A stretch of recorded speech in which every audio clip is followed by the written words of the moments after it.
Welcome back students, reflective mind में आपका स्वागत है। हमने प्रीवियस वीडियो में class 12 geography India people and economy में चैप्टर नंबर 3 ह्यूमन डेवलपमेंट के चैप्टर को शुरू किया था और उस वीडियो में हमने ह्यूमन डेवलपमेंट के इंट्रोडक्शन के बारे में बात करी थी। अगर आपने उस वीडियो को अभी तक नहीं देखा है तो आई बटन और डिस्क्रिप्शन बॉक्स में उसके लिंक है, आप उस वीडियो को जाके चेक कर सकते हैं। आज हमें ह्यूमन डेवलपमेंट के इंडिकेटर्स के बारे में बात करना है। तो इंडिकेटर का मतलब क्या होता है? Indicator means a level of something, जो किसी चीज़ के स्तर को बताता है, हम उसे क्या बोलते हैं? इंडिकेटर्स बोलते हैं। और इस वीडियो में हम ह्यूमन डेवलपमेंट के 3 इंडिकेटर्स के बारे में डिस्कस करेंगे। Economic indicator, then health indicator और सोशल इंडिकेटर। तो इकोनॉमिक इंडिकेटर का मतलब यहाँ पे क्या हो रहा है? लिखा हुआ है rich resource base and access to these resource by all, particularly the poor, downtrodden and the marginalized is the key to productivity, well-being and human development। तो यहाँ पे क्या बताया जा रहा है कि अगर रिसोर्स हमारे पास बहुत ज़्यादा है लेकिन इन रिसोर्सेज तक अगर सभी लोगों की पहुँच है, स्पेशली जो गरीब लोग हैं अगर उनकी पहुँच है और उनकी पहुंच के कारण अगर वो रिसोर्सेज को अच्छे से यूज़ कर पा रहे हैं और अगर उनका हेल्थ वहाँ पे अच्छा रह रहा है या फिर वो उन रिसोर्सेज को अपने इकोनॉमिक लाइफ से जोड़ पा रहे हैं, तो वहाँ पे उनका ह्यूमन डेवलपमेंट होगा। वहाँ पे यहाँ पे एक टर्म आ रहा है जीएनपी और ग्रॉस नेशनल प्रोडक्ट। तो ग्रॉस नेशनल प्रोडक्ट का मतलब क्या होता है? GNP is an estimate of total value of all the final products and services turned out in a given period by the means of production owned by a country's residents। तो यहाँ पे कहने का मतलब क्या हो रहा है कि कंट्री के लोगों के द्वारा जो गुड्स और सर्विसेज की जो फाइनल वैल्यू जो प्रोड्यूस की जाती है, हम उसे ही क्या बोलते हैं? Gross national product. लेकिन जीडीपी से ये थोड़ा डिफर क्यों है? क्योंकि जीडीपी में कंट्रीज़ के जो बॉर्डर हैं या जो लिमिट में है, वहाँ पे जो फॉरेनर्स हैं उनके कॉन्ट्रीब्यूशन को भी हम वहाँ पे क्या करते हैं? ऐड करते हैं। आगे देखिए क्या लिखा हुआ है? As measures to assess the resource based endowment of any country, economic attainment and the well being of individuals depend on economic growth, employment opportunities and access to asset. ये क्या बोलते हैं कि किसी कंट्री में लोगों का जो इकोनॉमिक हेल्थ है, लोगों का इकोनॉमिक ग्रोथ या लोगों का इकोनॉमिक अटेनमेंट किन चीज़ों पर निर्भर करेगा कि उस कंट्री का कितना इकोनॉमिक ग्रोथ हुआ है, उस कंट्री में कितने एम्प्लॉयमेंट जनरेशन्स के अपॉर्चुनिटीज़ हैं और वहाँ पे कितने रिसोर्स या कितने एसेट हैं और उन एसेट्स तक कितने लोगों की पहुँच है या कितने लोगों की एक्सेसिबिलिटी आप वहाँ पे कह सकते हैं।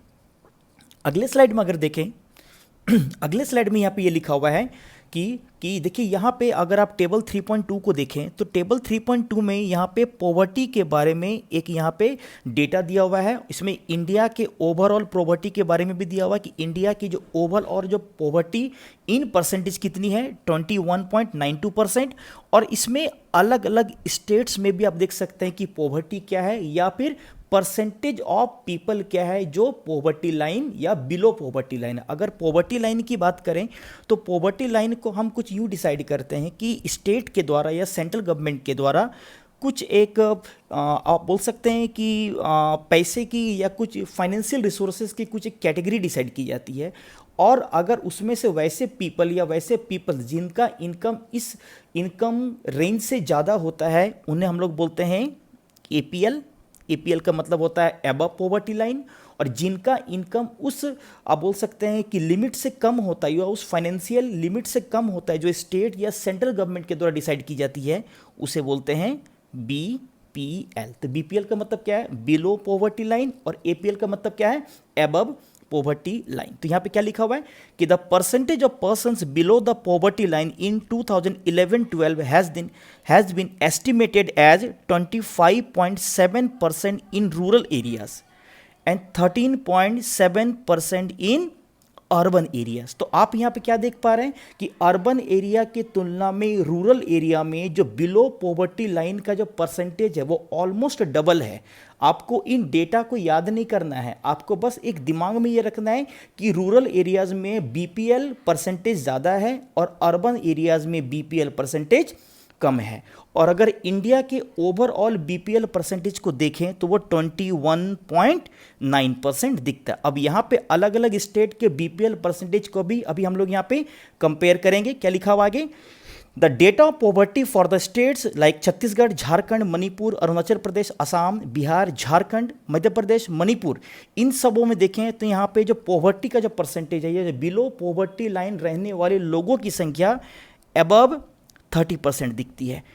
On the other hand Gujarat, Haryana, Jammu Kashmir, Maharashtra, Meghalaya, Nagaland, Rajasthan, Tamil Nadu, Uttarakhand, Tripura, यहाँ पे देखें तो ये 10 to 20% दिखता है।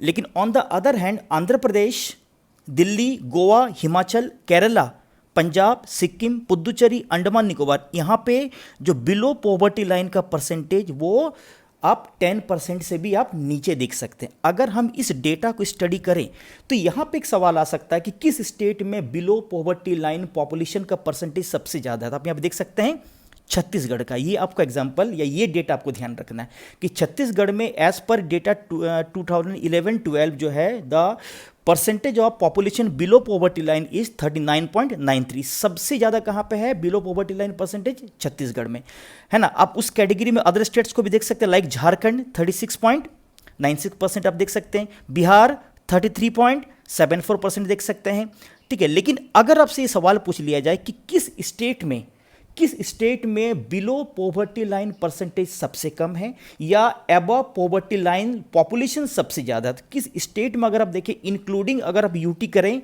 तो उसमें अंडमान निकोबार आएगा, ओनली 1%। सेकंड नंबर पर आप देख सकते हैं लक्षद्वीप 2.77%। अगर यूटी को इंक्लूड करते हैं तो, अगर एक्सक्लूडिंग यूटी देखें तो सबसे कम बीपीएल परसेंटेज अगर आप देखें तो वो कहाँ पे दिखेगा आपको गोवा में दिखेगा 5.09%। तो सबसे कम BPL percentage 5.09% excluding UT Goa, सबसे ज़्यादा बीपीएल परसेंटेज छत्तीसगढ़ 39.93% यहाँ पे। अब देखिए यहाँ पे एक चीज़ और भी आपको क्या ध्यान रखना है, अगर बीपीएल परसेंटेज ज़्यादा है फॉर एग्जांपल तो एपीएल परसेंटेज वहाँ पे कम होगा। अगर बीपीएल परसेंटेज यहाँ पे कम है तो एपीएल परसेंटेज वहाँ पे क्या होगा? ज़्यादा होगा। अर्थात बीपीएल ज़्यादा है तो एपीएल कम हो जाएगा और बीपीएल कम है तो एपीएल वहाँ पे क्या हो जाएगा? ज़्यादा हो जाएगा। अब इस जो ग्रीन कलर से जो मैंने ये अंडरलाइन किया हुआ यहाँ पे पॉवर्टी या गरीबी का मतलब दिया हुआ, क्या है पॉवर्टी का मतलब? इसमें भी सवाल बनते हैं। पॉवर्टी का मतलब जानिए क्या है। Poverty is a state of deprivation, एक वंचना की स्थिति है, एक हैव नॉट का कंडीशन है। In absolute terms it reflects the inability of an individual to satisfy certain basic needs for a sustained, healthy and reasonably productive living। अगर हमें लगता है कि लाइफ को जीने के लिए जो बेसिक ज़रूरत है, एक अच्छे, एक सस्टेनेबल, एक मीनिंगफुल लाइफ को जीने के लिए जिन भी बेसिक चीज़ों की ज़रूरत पड़ती है, अगर उन बेसिक चीज़ों को भी हम अपने पास अपने अवेलेबल रिसोर्सेज के माध्यम से अरेंज नहीं कर पा रहे हैं या उन तक हमारी एक्सेसिबिलिटी, हमारा वर्तमान या हमारा प्रेजेंट रिसोर्स नहीं दे पा रहा है, तो उस कंडीशन को ही हम क्या बोलते हैं? गरीबी कहते हैं। क्या बोलते हैं उसे? गरीबी या पॉवर्टी कहते हैं। अगर यहाँ पे ग्रॉस डोमेस्टिक प्रोडक्ट की बात करें तो ग्रॉस डोमेस्टिक प्रोडक्ट का मतलब क्या है, पर इसको देख लें। ग्रॉस डोमेस्टिक प्रोडक्ट या GDP is the final value of the goods and services produced with in the geographic boundaries of a country, है ना, trying a specific period of time. यहाँ पे अब देखिए हम लोग आमतौर पे पहले डेवलपमेंट का मतलब हम लोग पहले क्या मानते थे कि जिस कंट्री का जीडीपी जितना बड़ा होगा, जीडीपी का साइज जितना बड़ा होगा, जीडीपी की मॉनेटरी वैल्यू जितना ज़्यादा होगी, वहाँ पे उतना ज़्यादा डेवलपमेंट है, वहाँ पे उतना ज़्यादा ग्रोथ है। लेकिन मैंने क्या बताया पहले वीडियो में कि ग्रोथ और डेवलपमेंट का मतलब पहले क्या लिया जाता था और लेट 80s और अर्ली 90s में ग्रोथ एंड डेवलपमेंट को कैसे ह्यूमनिस्टिक या ह्यूमन के सेंटर से उसे जोड़ा जाने लगा। तो यहाँ पे क्या है कि जीडीपी के बड़े होने का मतलब वहाँ पे लाइफ, वहाँ पे लोगों का लाइफ भी क्वालिटेटिव होगा या वहाँ पे लोगों की एक क्वालिटेटिव लाइफ अच्छी ही होगी। ऐसा कोई ज़रूरी डायरेक्ट कोरिलेशन हर केसेस में हम जीडीपी के साथ नहीं देखते हैं। यहाँ पे there are other factors like housing, access to public transport, air quality and access to drinking water which also determine the standard of living, jobless growth and rampant unemployment. एक ऐसा ग्रोथ हो रहा है जो लोगों को एम्प्लॉयमेंट नहीं दे रहा, अर्थात वहाँ पे जॉबलेस पीपल अगर ज़्यादा हैं और अगर अनएम्प्लॉयमेंट या बेरोजगारी की कंडीशन वहाँ पे बहुत ज़्यादा है तो वहाँ पे गरीबी के इंसिडेंसेस या गरीबी के कंडीशंस वहाँ पे ज़्यादा सीवियर होंगे। तो यहाँ पे कहने का मतलब क्या है कि जीडीपी अगर बहुत लार्जर है, बहुत लार्जेस्ट है, बहुत मॉनेटरी वैल्यू जीडीपी की ज़्यादा, लेकिन उस जीडीपी का फ़ायदा अगर आम लोगों तक नहीं मिल पाया, उस बढ़े हुए जीडीपी की अगर अवेलेबिलिटी या उस बढ़े हुए जीडीपी का फ़ायदा अगर आम लोगों के इकोनॉमिक लाइफ से अगर नहीं जुड़ पाया है, तो वहाँ पे पॉवर्टी लाइक कंडीशंस आप वहाँ पे देख सकते हैं। एक्टिविटी बॉक्स में जो मैंने भी थोड़ी देर पहले पॉवर्टी के टेबल से बताया, यहाँ पे चेक कर सकते हैं कि highest proportion of population below poverty line की स्टेट में है। तो इस प्रकार के सवाल एमसीक्यू में आपके पूछे जा सकते हैं, तो इन प्रकार के सवालों के लिए आपको तैयार रहना है। चलिए अगर अगले में देखें तो अगला जो हमारा इंडिकेटर है वो है indicators of a healthy life, अर्थात कैसे आपको हेल्दी रहना है और उस हेल्दी लाइफ के लिए क्या जरूरी है और उस हेल्दी लाइफ का क्या लेवल होना चाहिए किसी कंट्री, किसी रीजन या किसी कंट्री या रीजन में उस ह्यूमन के लिए। वहाँ पे life free from illness and element, यहाँ पे एक फ्री एक टर्म यहाँ पे एलिमेंट। एलिमेंट का मतलब क्या होता है, जो सीवियर या जो क्रॉनिक डिजीज होता है हम उसे क्या बोलते हैं, एलिमेंट कहते हैं यहाँ पे। तो life free from illness and ailment and living a reasonably long life span are indicative of a healthy life. अगर आप बीमारियों से दूर हैं, क्रॉनिक इलनेस से अगर दूर हैं और आप एक लॉन्गिविटी के साथ आप एक हेल्दी क्वालिटेटिव लाइफ को आप एंजॉय कर रहे हैं, तो इसे ही एक खुशहाल जीवन, इसे ही एक मीनिंगफुल लाइफ आप इसे कह सकते हैं। Ability of pre and postnatal health care. Prenatal का मतलब होता है कि जब हम माँ के पेट में होते हैं वहाँ पे किस प्रकार का न्यूट्रिशन, वहाँ पे किस प्रकार के मम्मा का हेल्थ अगर अच्छा है तो वहाँ पे हमारा हेल्थ भी मम्मा के फिजिकल हेल्थ के साथ वहाँ पे जुड़ा हुआ है। तो प्री नेटल और postnatal health care facilities कैसी है, in order to reduce infant mortality, आप बाल मृत्यु दर को कैसे कम कर रहे हैं। पोस्ट डिलीवरी डेट्स, देखिए यहाँ पे अगर इंडिया में दो प्रकार की जो ये है मोर्टेलिटी वो बहुत ही खतरनाक है, एक है इन्फेंट और एक है मैटरनल, और ये दोनों आपस में बहुत हद तक जुड़े हुए हैं क्योंकि मोस्ट ऑफ द जो मदर्स की जो डेथ है वो डिलीवरी के समय हो रही है।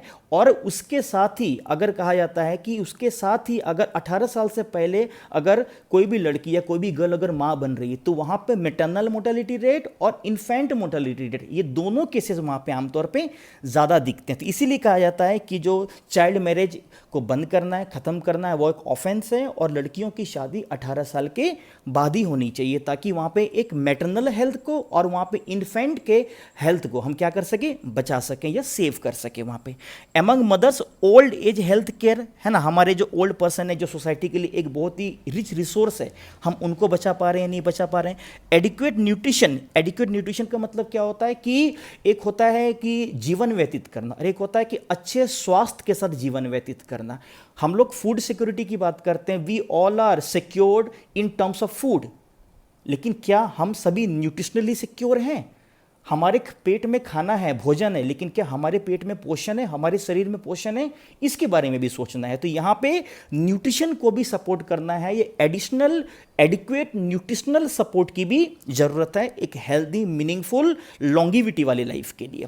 And safety of individual are some important measures of healthy and reasonable. अब देखिए यहाँ पे सेफ्टी भी है, सेफ्टी का मतलब इलनेस से सेफ्टी है, क्रॉनिक डिजीज से सेफ्टी है ना, किसी प्रकार के और भी कैलामिटीज़ की बात करें, डिजास्टर की बात करें, अभी कोरोना आया हुआ है, पेंडेमिक की बात करें, तो उससे भी अपने आप को सेफ रखना एक हेल्दी लाइफ का इंडिकेटर आप वहाँ पे देख सकते हैं। एक बहुत इंपॉर्टेंट यहाँ पे गवर्नमेंट ऑफ इंडिया के द्वारा जब प्रोग्राम शुरू किया गया है उसे क्या बोलते हैं, स्वच्छ भारत मिशन। क्या बोलते हैं, स्वच्छ भारत मिशन। स्वच्छ भारत मिशन का यहाँ पे मतलब क्या है, the release of toxic and non-biodegradable waste from industries and urban sewerages and open defecation etc. have created many health hazard। Open defecation मैंने क्या होता है कि खुले में जो शौच वगैरह है ना, तो उसको क्या करना है, वहाँ पे कंट्रोल करना, बंद करना, ताकि वो भी एक बहुत प्रकार का हेल्थ हैजार्ड है। Release of toxic and non biodegradable, toxic मैंने क्या हुआ कि जो बड़े बड़े कारखानों से जो भी जहरीले पदार्थ वगैरह निकल रहे हैं, जो सॉलिड वेस्ट वगैरह निकल रहा है, यहाँ पे एक टर्म आ रहा है सॉलिड वेस्ट। तो सॉलिड वेस्ट का मतलब आप इस इमेज को देखिए, आपके आसपास में इसमें देखिए बहुत प्रकार के इसमें प्लास्टिक के बहुत सारे आप बोल सकते हैं ये कैंस वगैरह दिख रहे हैं, यहाँ पे टूटे हुए टेबल कुर्सीज वगैरह दिख रहे हैं, इसी को हम लोग क्या बोलते हैं, सॉलिड वेस्ट कहते हैं यहाँ पे। अब देखिए यहाँ पे क्या लिखा हुआ है, The release of toxic and non-biodegradable wastes from industries and urban sewerages health hazard. The government of India has initiated many steps to address these problems, and the Swachh Bharat mission one of these. A healthy mind lives in a healthy body. एक स्वस्थ शरीर में एक स्वस्थ दिमाग रहता है। उसके लिए सबसे पहले जरूरी क्या कि अपने बॉडी को हेल्दी रखें, अपना फिजिकल हेल्थ सबसे पहले अच्छा होना चाहिए। और उसके लिए जरूरी क्या, फिजिकल हेल्थ के लिए रहना जरूरी है, अच्छा रहने के लिए जरूरी क्या है कि हमारे फिजिकल हेल्थ का सराउंडिंग अच्छा हो सबसे पहले। तो इसके लिए clean environment, particularly clean air, water, noisy free environment है ना, एंड हाइजीनिक सराउंडिंग्स इसके लिए प्री कंडीशन है। जब तक हमारा सराउंडिंग, जब तक हमारा एनवायरनमेंट ही क्लीन नहीं होगा, तब तक हमारा फिजिकल हेल्थ या तब तक ह्यूमन के भी फिजिकली फिट होने का कोई मतलब यहां पे नहीं है। आगे देखिए क्या लिखा हुआ है, municipal waste, industrial effluents and pollutants generated by transport etcetera are major sources of pollution in India. अब देखिए यहाँ पे स्वच्छ भारत मिशन में पॉल्यूशन कंट्रोल पे जोर है, और वो पॉल्यूशन अदर फैक्टर्स के कारण, लाइक एनर्जी के लेवल पे अगर हम लोग क्या बोलते हैं कन्वेंशनल एनर्जी रिसोर्सेज को यूज़ कर रहे हैं, सॉलिड वेस्ट से वो हो सकता है, और भी अदर प्रकार के फैक्टर्स से वो प्रोमोट हो सकता है। ओपन डिफेकेशन इन रूरल एरियाज, स्पेशली जो गाँव घर के एरिया में जो खुले शौच में जाने की जो प्रथा है उसको स्ट्रिक्टली खत्म करना है, बंद करना है। विद्या बालन जी का एक आपने ऐड देखा होगा कि जहां शौच वहीं शौचालय। क्या बोलते हैं कि जिस घर में खुला शौच की प्रथा है, हम उस घर में अपनी बहन को या अपनी बेटी को नहीं ब्याहेंगे वहाँ पे, या भाई उस घर में उसकी शादी नहीं करेंगे। तो इस टेंडेंसी के द्वारा किस मैसेज को दिया जा रहा है, या इस आप बोल सकते हैं ऐड के द्वारा या एडवर्टाइजमेंट के द्वारा किस मैसेज को सोसाइटी में दिया जा रहा है कि ओपन डिफेकेशन का जो प्रोसेस जो रूरल एरियाज में ज़्यादा प्रैक्टिस में पहले थी, अब तो धीरे धीरे करके कम हो रही है, उसको क्या करना है, रोकना है। क्योंकि उससे हमारा फिजिकल हेल्थ, उससे हमारे गाँव ग्रामीण एरियाज का जो महिलाएं हैं, जो फीमेल्स हैं, उनका एक फिजिकल हेल्थ जुड़ा हुआ है, और उसको वहां पे क्या करना है, कंट्रोल करना, ताकि हम उनके फिजिकल हेल्थ को क्या कर सके, चेक कर सकें या ठीक कर सके वहां पे। अब major source of pollution, the government of India with its flagship का मतलब क्या होता है, अग्रणी है ना, फ्लैगशिप प्रोग्राम स्वच्छ Bharat mission aims at a pollution free. यहां पे एक सवाल आ सकता है कि स्वच्छ भारत मिशन का उद्देश्य क्या है, तो यहां पे एक पॉल्यूशन फ्री एनवायरनमेंट को क्या करना है, यहां पे सपोर्ट करना है। आप इस स्लाइड को देख सकते हैं, यहां पे मैंने स्वच्छ भारत मिशन के ऑब्जेक्टिव्स को हमने यहां पे रखा है। स्वच्छ भारत मिशन, इसका ऑब्जेक्टिव है कि वेस्ट मैनेजमेंट, प्रॉपर तरीके से वेस्ट मैनेज हो सके, फिर इससे भी पॉल्यूशन चेक हो सके, हमारा एनवायरनमेंट ठीक हो सके। रिड्यूस डोमेस्टिक पॉल्यूशन, जो भी काउ डंग के कारण या किरोसिन के कारण या कोई भी कन्वेंशनल एनर्जी रिसोर्सेज के यूज़ करने के कारण जो भी पॉल्यूशन हो रहा है, उस पॉल्यूशन को भी चेक करना है। सेफ ड्रिंकिंग वाटर की अवेलेबिलिटी बढ़ानी है, क्योंकि उसके कारण जो वाटर बॉर्न डिजीज हैं, जो एपिडेमिक्स हैं, जो महामारियां हैं, कॉलरा, हैजा है ना, जैन आपको बोल सकते हैं, और भी अलग अलग प्रकार के जो भी वाटर बॉर्न डिजीज है उसको कंट्रोल कर सकें। और एनर्जी रिसोर्सेज का मतलब क्या हुआ कि नॉन कन्वेंशनल एनर्जी रिसोर्सेज जो पॉल्यूशन फ्री हैं, जो इको फ्रेंडली है, like wind energy, solar energy, hydel energy, इन सबको क्या करना है, प्रोमोट करना। तो यहाँ पे स्वच्छ भारत मिशन के आप ऑब्जेक्टिव्स को 4 मेजर फोल्डर्स में डिवाइड कर सकते हैं, waste management, reduce domestic pollution, drinking water and energy resources. आगे देखिए क्या लिखा हुआ है यहाँ पे, क्या ऑब्जेक्टिव्स हैं। इन ऑब्जेक्टिव्स को आपको अच्छे से देखना है, और इन ऑब्जेक्टिव्स से बहुत सारे सवाल एग्जाम में आते हैं, बोर्ड एग्जाम में भी और मंथली टेस्ट में भी पूछे जाते हैं। आप इनको अच्छे से देखेंगे। Making India open defecation free and achieving 100% scientific management of municipal waste है। अब यहाँ पे हाउस होल्ड लेटरिन्स पे जोर देना है कि हाउस होल्ड लेटरिन्स का कंस्ट्रक्शन किया जाए इंडिविजुअली। IHHL दिखा हुआ है, क्या लिखा हुआ है कि individual household latrines, community toilet as well as public toilet, तो इनके कंस्ट्रक्शन पे जोर देना है, ताकि जो वेस्ट का जो प्रॉब्लम है या जो गंदगी का प्रॉब्लम है, गार्बेज का प्रॉब्लम है, हम उसको क्या कर सकें, चेक कर सकें। Making provisions for the supply of clean energy fuel LPG liquefied petroleum gas to all households in rural areas to reduce domestic pollution. अब देखिए यहाँ पे काउडंग की बात करें, कोल की बात कर रहे हैं, या लकड़ियों के, सूखी लकड़ियों को जला के ईंधन बनाने की या ईंधन को उत्पन्न करने की बात करें यहाँ पे, तो देखिए यहाँ पे दो उद्देश्य है। एक तो लिक्विफाइड पेट्रोलियम जो गैस है वो लीस्ट पॉल्यूटिव है, उसके माध्यम से क्लीन एनर्जी मिशन को हमें अचीव करना है। लेकिन यहाँ पे एक ऑब्जेक्टिव ये भी है कि पॉल्यूशन तो चेक होगा ही, लेकिन उसके कारण जो फीमेल्स के हेल्थ पे जो एक नेगेटिव असर पड़ता है, कोल का जो धुआं है ना, सूखी लकड़ियों के जलने के कारण जो धुआं हो रहा है, काउडंग के कारण जो धुआं हो रहा है, तो वो फीमेल के लिए एक हेल्थ हैजार्ड है।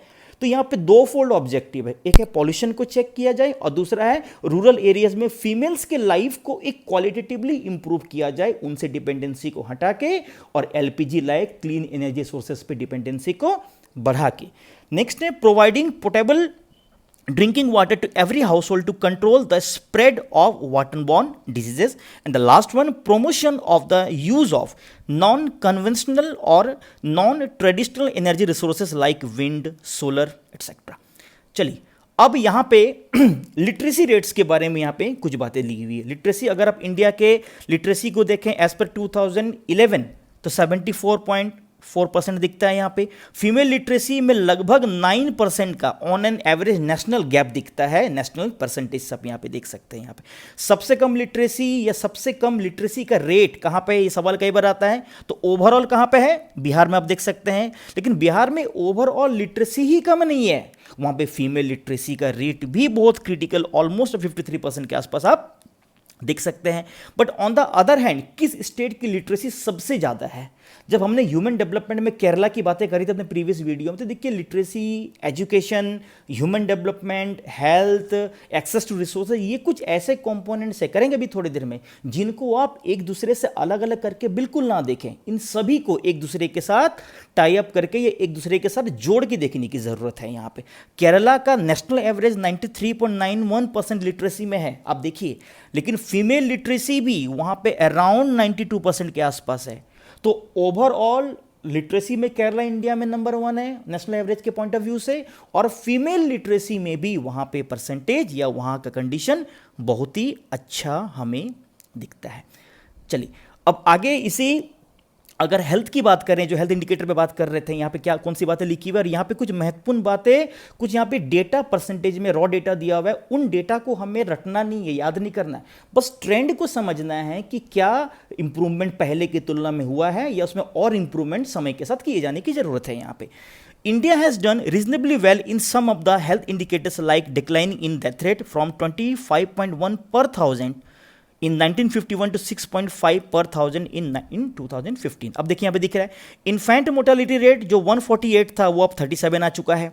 ठीक है, अगर हम लोग बर्थ रेट को देखें या लाइफ एक्सपेक्टेंसी एट बर्थ देखें कि जन्म के समय जीवन प्रत्याशा अगर मेल का देखें तो 1951 में वो 37.1 दिखता है और 66.9, तो यहाँ पे एक बहुत बड़ा इंप्रूवमेंट, लगभग 32-33% का आप देख सकते हैं, या 32-33 ईयर्स का आप देख सकते हो। यहाँ पे फीमेल की रिगार्डिंग देखें तो 36.2 से 70 ईयर्स 1951 से 2015 में आप देख सकते हैं।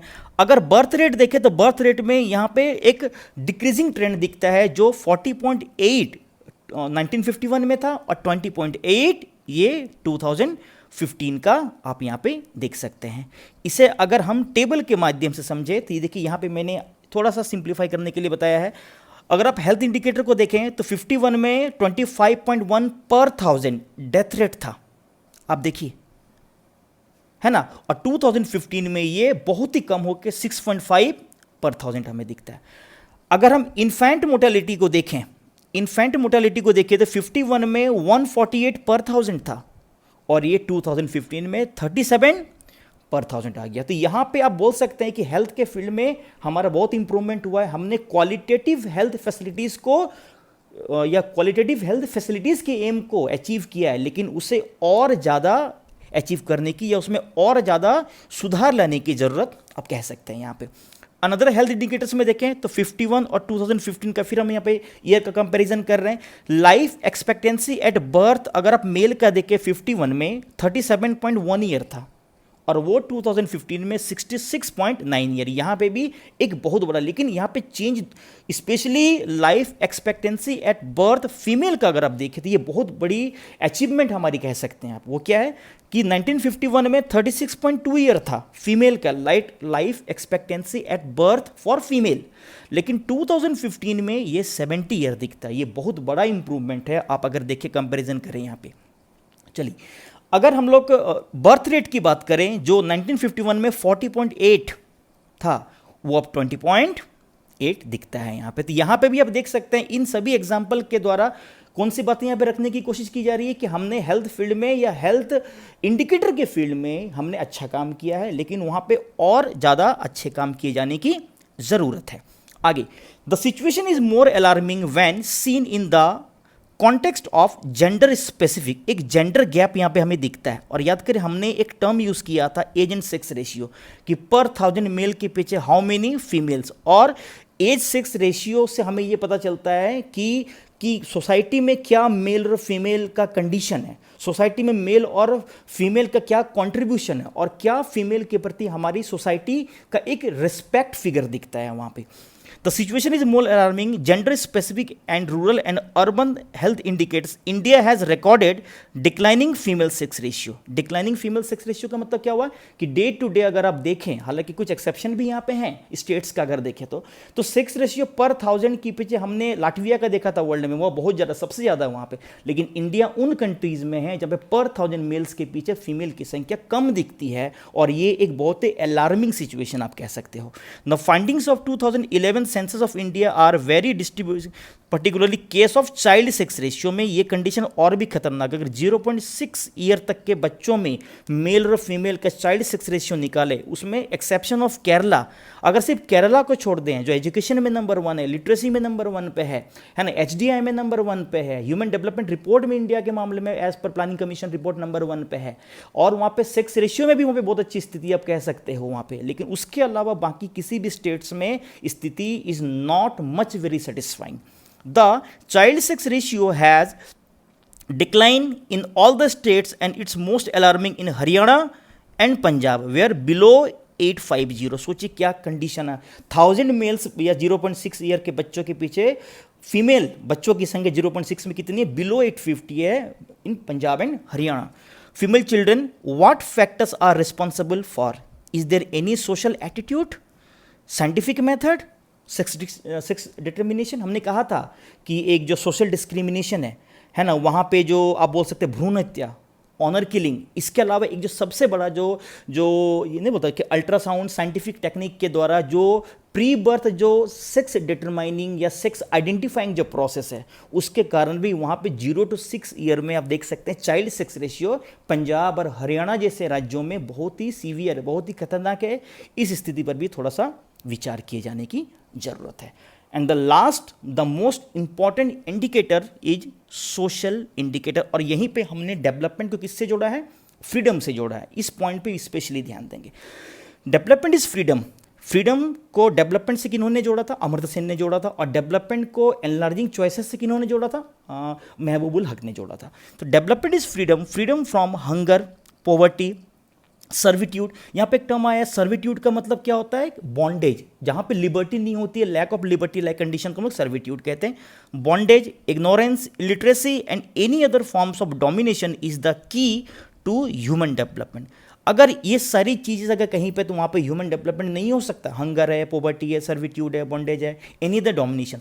Freedom in real sense of the term is possible only जब तक वहाँ के लोग एम्पावर्ड नहीं होंगे। अब फिर मैं इस सोशल इंडिकेटर से मैं ह्यूमन डेवलपमेंट के 4 पिलर्स को कनेक्ट कर रहा हूँ, और एग्जाम में भी आप उन पिलर्स को लिल बिट कनेक्ट करते हुए आंसर राइटिंग करें ताकि एक बेहतर इंप्रेशन वहाँ पे बन सके हमारे आंसर्स का। कौन कौन से 4 वहाँ पे पिलर्स थे, equity, then sustainability, productivity and empowerment. तो यहाँ पर उनमें से यहाँ पे एक है empowerment and participation of the people in the exercise of their capabilities and choices in the society.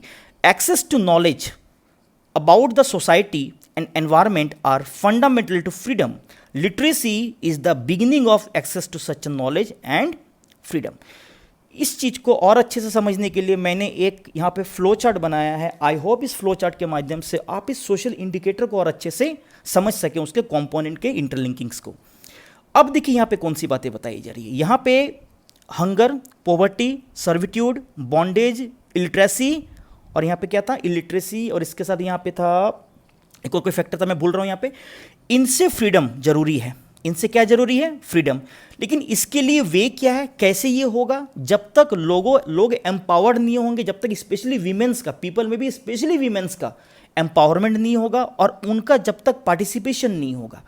और पार्टिसिपेशन वो लिटरेसी से आती है, वो एजुकेशन से आती है, वो उनके अवेयरनेस से आती है, और इसी पार्टिसिपेशन से ही उनका एक्सेस टू नॉलेज बढ़ेगा।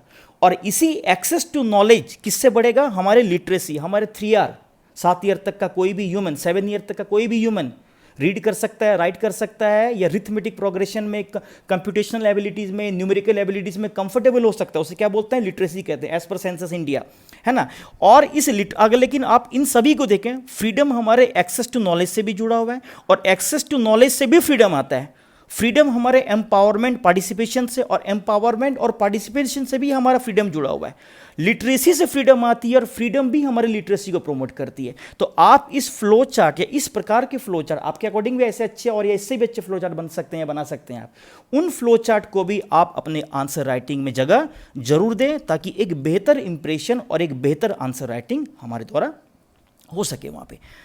आगे देखिए लिखा हुआ है, अब अगर हमने जो थोड़ी देर पहले हमने जो लिटरेसी के टेबल की स्टडी किया, उसमें कुछ बातें क्या बताई गई है कि अगर इंडिया के ओवरऑल लिटरेसी के परसेंटेज को देखें तो 74.0% दिखता है, और फीमेल लिटरेसी में भी 9% का gap on an national average से 65.46% यहाँ पे दिखता है।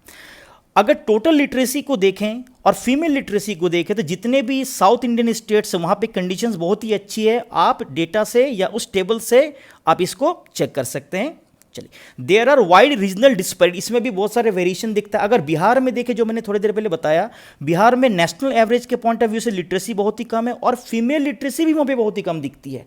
लेकिन इसके साथ ही केरला का एग्जांपल लें, वहाँ पे ओवरऑल लिटरेसी नेशनल एवरेज पे भी बहुत अच्छी है, और फीमेल लिटरेसी के मामले में भी वहाँ पे कंडीशन बहुत ही सेटिस्फाइंग दिखता है। Apart from the spatial variation percentage of illiterates and literates in the rural areas and among the marginalized, अभी जो हमने बताया कि रूरल एरियाज में, अर्बन एरियाज में भी ये कंडीशन बहुत ही वेरिएबल है। मेल और फीमेल का लिटरेसी का हमने गैप देखा, नेशनल एवरेज में क्या है। लेकिन इसमें भी देखें तो एक जो मार्जिनलाइज क्लास है, लाइक SC ST, आप बोल सकते हैं जो एग्रीकल्चरल लेबरर्स हैं, जो है ना, तो यहाँ पे जो लिटरेसी की कंडीशन है वो और भी खतरनाक है वहाँ पे। अर्थात वहाँ पे और ज़्यादा हमें लिटरेसी में रेट के पॉइंट ऑफ व्यू से वेरिएशन नेशनल एवरेज से बहुत कम दिखता है वहाँ पे। तो क्या लिखा हुआ है? In the rural areas and among the marginalise sections of our society such as female, scheduled caste, scheduled tribes, agricultural labourers etcetera is very लो.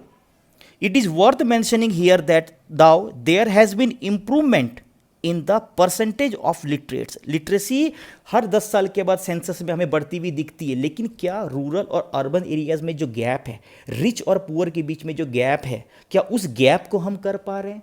क्या उस लिटरेसी हर लोगों तक धीरे धीरे करके पहुंच पा रही है? और लिटरेसी या एजुकेशन देना ही पर्याप्त नहीं है, उस लिटरेसी और एजुकेशन को हम ह्यूमन डेवलपमेंट के various component like freedom, facilities, access to resources, health और अदर कंपोनेंट से उसे वहाँ पे कनेक्ट कर पा रहे हैं या नहीं, इन बातों पे विशेष ध्यान दिए जाने की जरूरत है.